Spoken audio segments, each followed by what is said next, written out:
மே 1 பிற்பகல் 1:30 மணிக்கு வசந்த் தன்கோ வழங்கும் சிங்கப்பூர் சலூன் புத்தம் புதிய திரைப்படம்.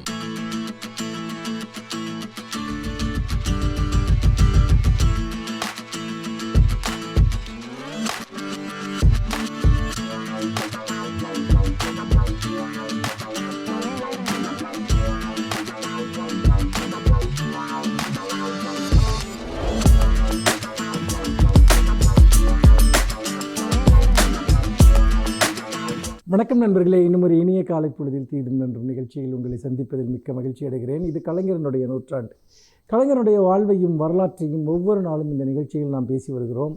கலைஞர் சந்தித்த சவால்கள், அவர் படைத்த சரித்திர சாதனைகள், இன்னும் சொல்லப்போனால் ஒரு ஆட்சியாளராகவும் கட்சித் தலைவராகவும் அவர் தமிழ்நாட்டையும் தமிழ்நாட்டு மக்களையும் எத்தகைய வழியில் நடத்தினார், எத்தகைய மாற்றங்களை கொண்டு வந்தார், அது இன்றைக்கும் எப்படி நீடித்து நிற்கின்றன என்பதையெல்லாம் பற்றித்தான் நாம் பேசி கொண்டிருக்கிறோம்.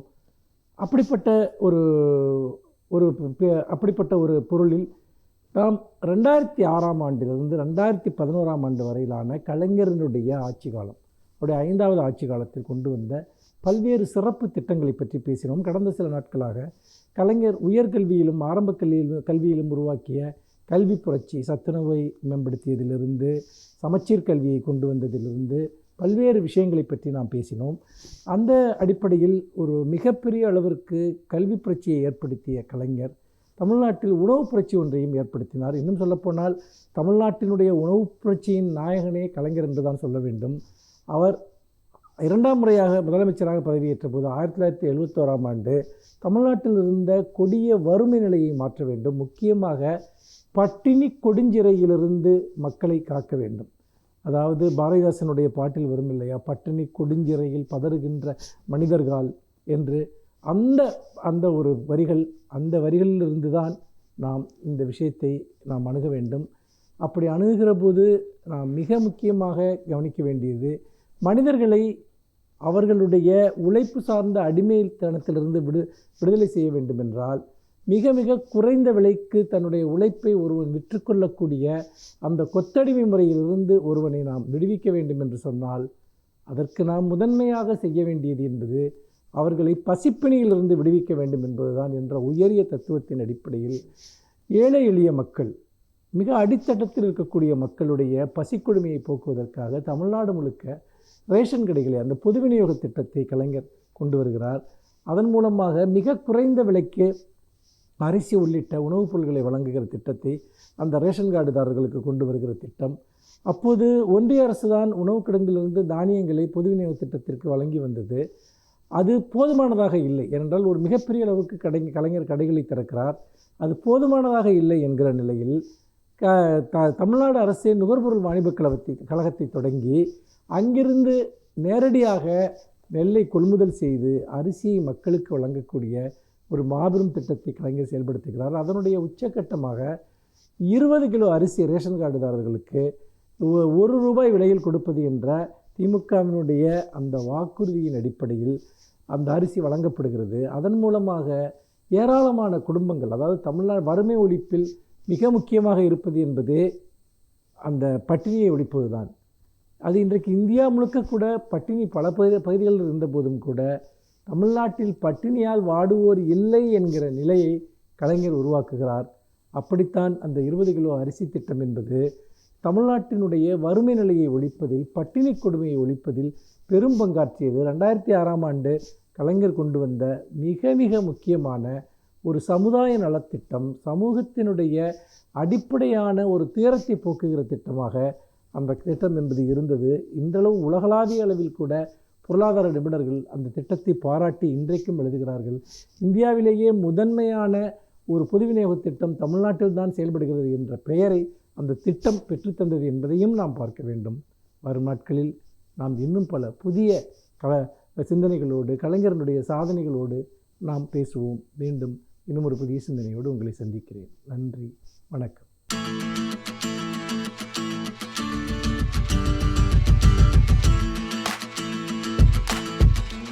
இன்று ஆலோசனை நேரத்தில் ஹைப்பர் டென்ஷன், அதாவது உயர் இரத்த அழுத்தம், அதை பற்றி சில குறிப்புகளை சொல்கிறதுக்காக வந்திருக்கேன். இப்போ ஹைப்பர் டென்ஷன் என்றால் என்ன, இல்லை உயர் ரத்த அழுத்தம் என்றால் என்ன என்று பார்த்தீங்கன்னா, நம்ம உடம்பில் ஹார்ட்டிலிருந்து வெளியேறக்கூடிய ரத்தம் வந்து இந்த இரத்த குழாயில் ஒரு பர்டிகுலர் லெவலில் இருக்கணும். அதாவது 120/80, அது 120/80 அப்படின்றது தான் சிஸ்டாலிக்கும் டயஸ்டாலிக்கும் இருக்கணும். இதுதான் நார்மல் பிளட் ப்ரெஷர். இதுக்கு அதிகமாக போனால் அது உயர் ரத்த அழுத்தம் என்று சொல்லப்படுகிறது. இப்போ பொதுவாக 120/80 என்றது நார்மல்.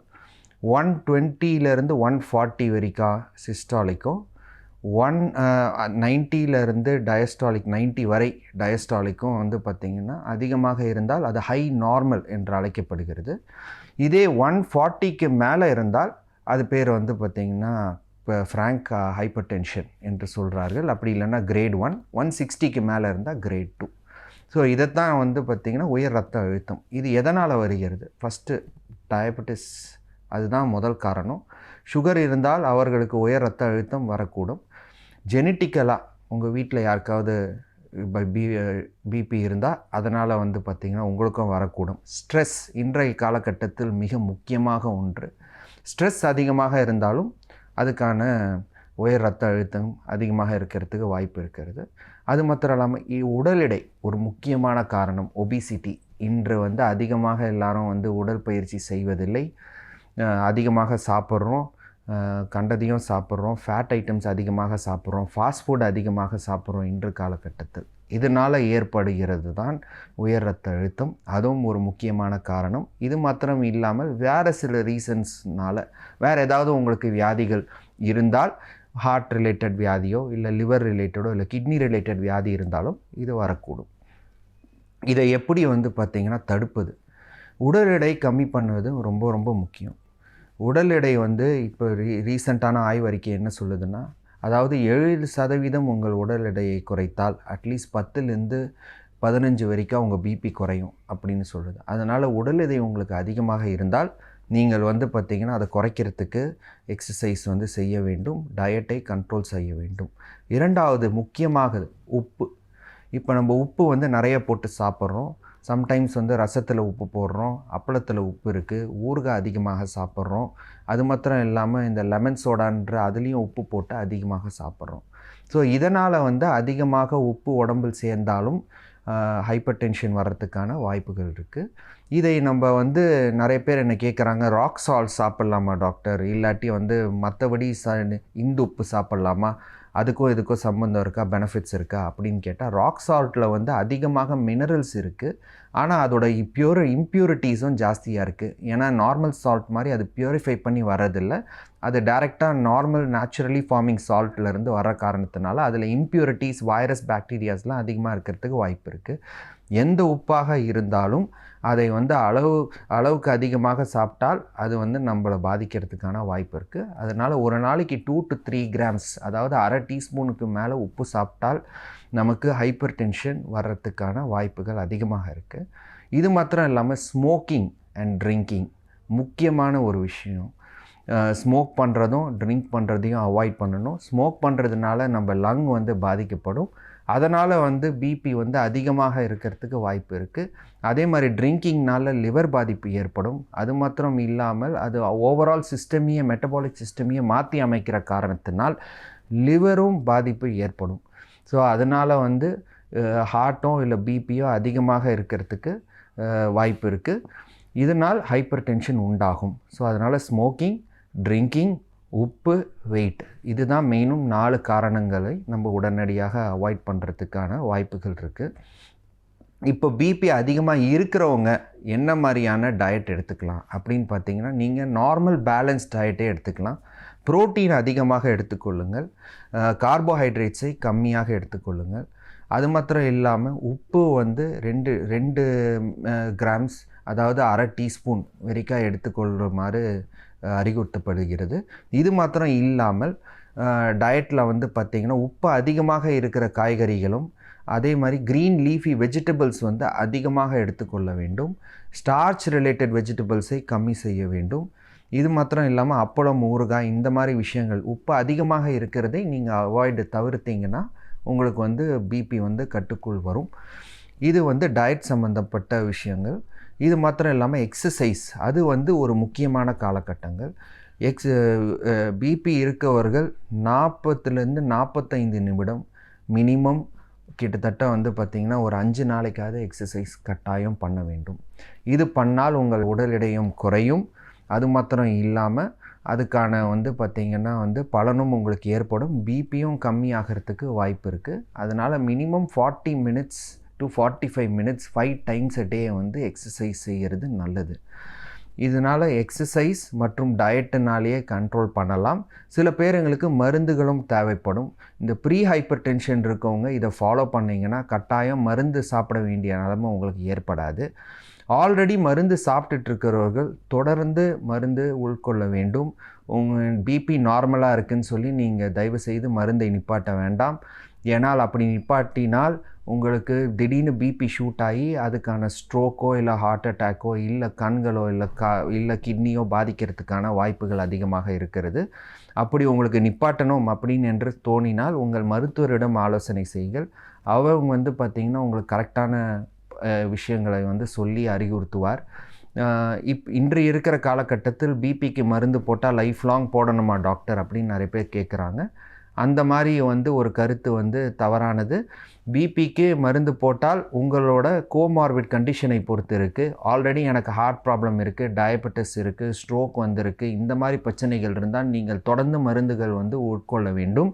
இதே ப்ரீ ஹைப்பர் டென்ஷனில் இருக்கீங்க, உங்களுக்கு மருந்துகள் கொடுத்துருக்காங்க, நீங்கள் இடையோடை குறைத்து விட்டீர்கள், உங்களுக்கு வந்து உப்பு கம்மி பண்ணிட்டீங்க, ஒரு பர்டிகுலர் லைஃப் ஸ்டைலை நீங்கள் ஃபாலோ பண்ணுறீங்க, அப்படி என்றால் நீங்கள் வந்து பார்த்திங்கன்னா கட்டாயம் மருந்தை நிப்பாட்டுறதுக்கான வாய்ப்பு இருக்குது. மருத்துவரின் அறிவுரையை கேட்டு நடந்து கொள்ளவும். அதனால் வந்து பார்த்திங்கன்னா இந்த பிபி சம்மந்தப்பட்ட டிப்ஸ் இதனால் நீங்கள் வந்து அதை கரெக்டாக ஃபாலோ பண்ணிங்கன்னா பிபியை தடுக்கவும் பிபியை கட்டுக்குள் வைக்கிறதுக்கும் வாய்ப்பு உள்ளது.